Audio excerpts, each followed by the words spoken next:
حسین یہاں سے چلتے ہیں، ابھی راستے میں ہی پہنچتے ہیں کہ یہ خبر آتی ہے کہ کوفے والوں نے بے وفائی کر دی، حضرت مسلم بن عقیل رضی اللہ تعالیٰ عنہ کو شہید کر دیا گیا، نعمان بن بشیر معزول کر دیے گئے، ابن مرجانہ ابن زیاد وہاں متعین کر دیا گیا جو سخت گیر شخص تھا، اور اس نے لوگوں کو ڈرایا دھمکایا اور کوفے کے لوگوں کے دل بدل گئے اور وہ بیتیں توڑنے لگے۔ وہ منظر مسجد کوفہ کا کتنا دلگداز تھا، جب امام نماز کے لیے کھڑے ہوئے تو 40,000 لوگ آپ کے پیچھے تھا، جب سلام پھیرا اور امام نے دیکھا کہ پیچھے لوگ نہیں ہیں، پھر لوگوں نے اپنے دروازے بھی بند کر دیے۔ رات کی تنہائیاں ہیں اور حضرت مسلم بن عقیل کو کوئی پناہ دینے والا نہیں، لوگوں نے دروازے بند کر لیے کہ کہیں ہمارے گھر میں نہ آ جائیں اور ہم مشقت اور حکومتی جو ہے وہ تشدد کا شکار نہ ہوں۔ کتنا دردناک لمحہ ہے حضرت مسلم بن عقیل رضی اللہ تعالیٰ عنہ پہ، اور پھر حضرت مسلم بن عقیل بے دردی سے شہید کر دیے جاتے ہیں۔ آپ ابھی راستے میں ہیں، یہ ساری کہانی پہنچتی ہے کہ حضرت مسلم شہید کر دیے گئے اور بے دردی سے شہید کر دیے گئے، وہ جنہوں نے خط لکھے تھے کہ ہم آپ کے ساتھ ہیں اور ہم منتظر ہیں، چشم بڑا ہیں، آپ کے قدموں کی چاپ سننے کے لیے بےتاب ہیں، آج انہوں نے بیتیں توڑ دی، 40,000 کوفی منحرف ہو گئے۔ مسجد کوفہ کا وہ منظر کس قدر روح کو تڑپا دینے والا تھا۔ ہم پچھلے سال عصر اور مغرب کے درمیان جب کوفہ پہنچے تو سورج ڈوبنے کے قریب تھا۔ میں نے اپنی زندگی میں اتنا اداس موسم کہیں نہیں دیکھا جتنا اداس موسم کوفے میں دیکھا۔ ایسے لگتا تھا جس طرح کوفے کی آب و ہوا آج بھی شرمندہ ہے۔ جو مسلم بن عقیل اور خاندان نبوت کے ساتھ اہل کوفہ نے کیا، حضرت امام حسین رضی اللہ تعالیٰ عنہ کو ان کے بہی خواہوں نے، اعزاء نے، اقربا نے، دوستوں نے، آوان و انصار نے، ساتھیوں نے کہا کہ حضرت حالات یکسر تبدیل ہو گئے، اب ہمیں مراجعت کر جانی چاہیے، واپس پلٹ جانا چاہیے۔ تو حضرت امام حسین کافی سوچ بچار میں رہے، پھر اس کے بعد آپ نے فیصلہ کیا کہ ہم آگے بڑھیں گے۔ دوستوں نے کہا کہ حضرت اگر آپ آگے بڑھیں گے تو ہمیں لگتا ہے کہ وہ آپ کے ساتھ سلوک اچھا نہیں کریں گے اور آپ بچوں کے سامنے پیاس سے شہید کر دیے جائیں۔ تو حضرت امام حسین رضی اللہ تعالیٰ عنہ نے وہاں ایک خطبہ ارشاد فرمایا کہ لوگوں تم جو مجھے بتا رہے ہو مجھے اچھی طرح معلوم ہے، جو تم مجھے منظر پیش کر رہے ہو وہ میری نگاہوں میں ہے، اور جو کچھ ہونے والا ہے چشم تصور وہ منظر دیکھ رہی ہے۔ کیونکہ حضرت امام حسین رضی اللہ تعالیٰ عنہ کی شہادت کی خبر حضرت امام حسین کے پیدا ہوتے ہی خاندان نبوت میں عام تھی۔ حضور علیہ الصلوۃ والسلام کو یہ بات جبریل امین نے آ کے بتائی تھی جب حسین ابن علی کے ساتھ حضور محبت کا اظہار کر رہے تھے، تو یہ جبریل امین نے آ کے کہا تھا حضور آپ کا یہ بیٹا ارض طف میں شہید کر دیا جائے گا، اور کربلا کی مٹی لا کے حضور کو دی اور ام سلمہ کو حضور نے عطا کر دی۔ حضرت ام سلمہ کہتی ہیں کہ ایک دن میں سوئی تو خواب دیکھا کہ حضور کے مبارک بال بکھرے ہوئے ہیں اور سخت پریشان ہیں، تو میں نے کہا کہ حضور آپ کی یہ کیا حالت ہے؟ وَبِيَدِهِ قَارُورَةٌ، اور حضور کے ہاتھ میں ایک شیشی ہے، فِيهَا دَمٌ، جس کے اندر خون ہے۔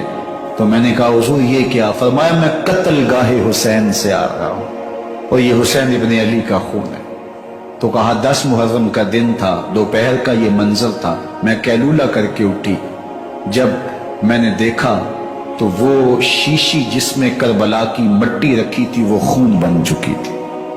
تو یہ خبر پہلے دی گئی تھی، یہ بتا دیا گیا تھا۔ فرمایا میرے دوستو جو تم مجھے بتاتے ہو میں اس سے بے خبر نہیں ہوں، یہ سب کچھ ہونے والا ہے، لیکن اس کے باوجود میں کیوں جا رہا ہوں؟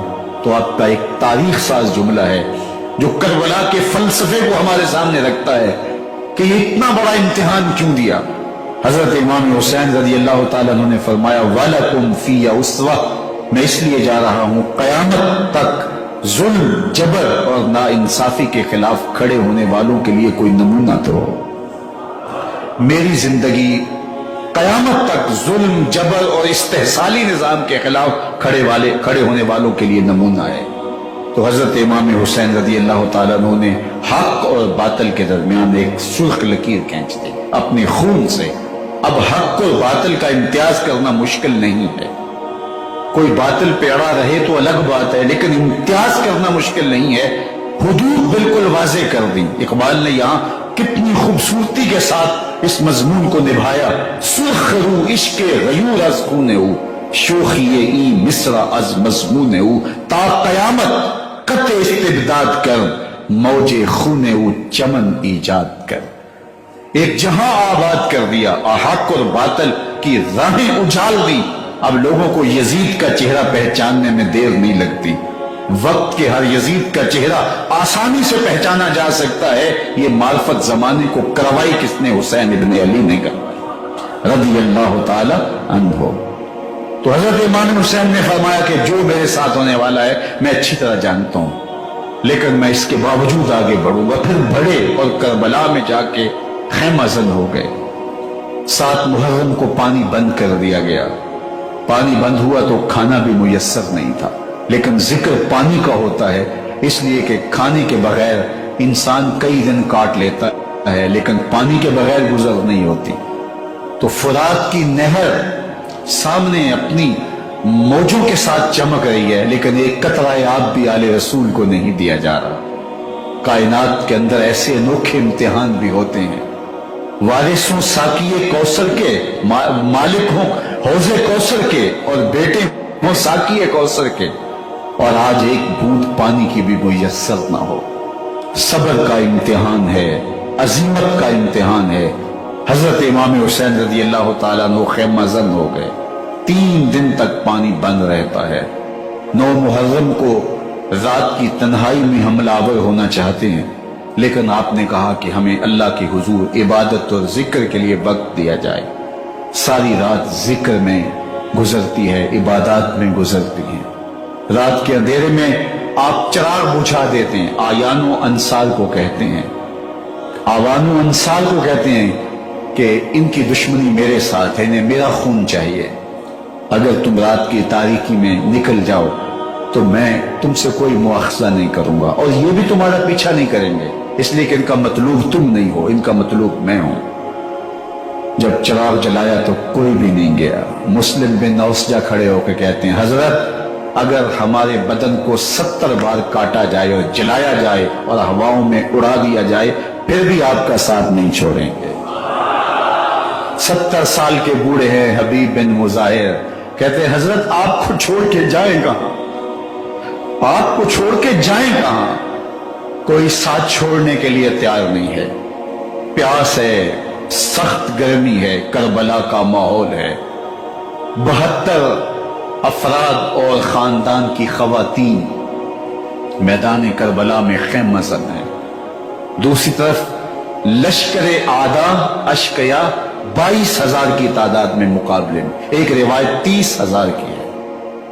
ان صرف 72 پیاسے لوگوں کے لیے اتنے لوگوں کو جمع کرنے کا مقصد خوف زدہ کرنا تھا کہ یہ یزید کی بیعت کر لیں۔ شرط ہے کہ یہ یزید کی بیعت کر لیں، محاصرے توڑ دیں گے، پانی دستیاب ہوگا، اعزاز و اکرام سے نوازا جائے گا، خزانوں کے منہ کھول دیے جائیں گے۔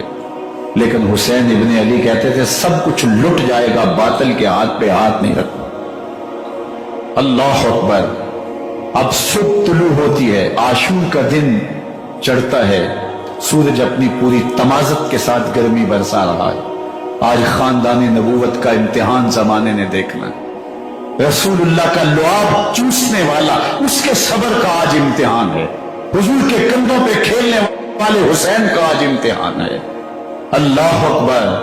تیر چلتا ہے، حسین ابن علی تمام حجت کرتے ہیں، میں نے تمہارا کچھ نہیں بگاڑا، میں نے کسی کا خون نہیں کیا، میں نے کوئی زیادتی نہیں کی، میں تمہارے نبی کا نواسا ہوں، رسول اللہ صلی اللہ علیہ وسلم کے کندھوں پہ کھیلتا رہا ہوں۔ حضور کا لعاب چوس